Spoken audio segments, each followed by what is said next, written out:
Dahil sa tuloy-tuloy na ulan, agad binaha ang bahagi ng Olongapo Bugalyon Road sa Subic. Kinailangan tuloy magdahan-dahan ang mga sasakyan. Sa Olongapo naman, tumaas ang tubig dahil ilang araw nang umuulan na sinabayan pa ng high tide. Ayon sa CDRMO, 1,028 mm ang ulan ibinagsak sa Olongapo sa loob lang ng 5 araw. Higit doble pa yan ang average monthly rainfall nila na 470 mm lang. Ano bisin kasi yung Olongapo City plus may mga barangay sa na medyo mas mababa sa sea level siya, no? So, kaya pagka may malakas na buhos ng ulan, tapos sasabihan niya ng high tide, talaga nagkakaroon na sa ating nakagad. Mike, itpitong daw na residente pa nasa 10 evacuation center sa Luzon.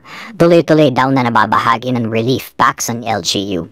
Sinimula na rin daw ang pagdayaw assessment para sa mga maaaring mabigyan ng emergency shelter assistance. Darawa daw hilupan na pamahalaan na Obispo de sa karingyo na pa ang sama ng panahon. For worst case scenario, talagang pinaghandaan naman ng syudad natin, no? So, andyan naman ang ating mga assets, no? Lahat ng response asset ay pinamobilize na ni na mga ating punong lungsod, no? Alright, ano sila?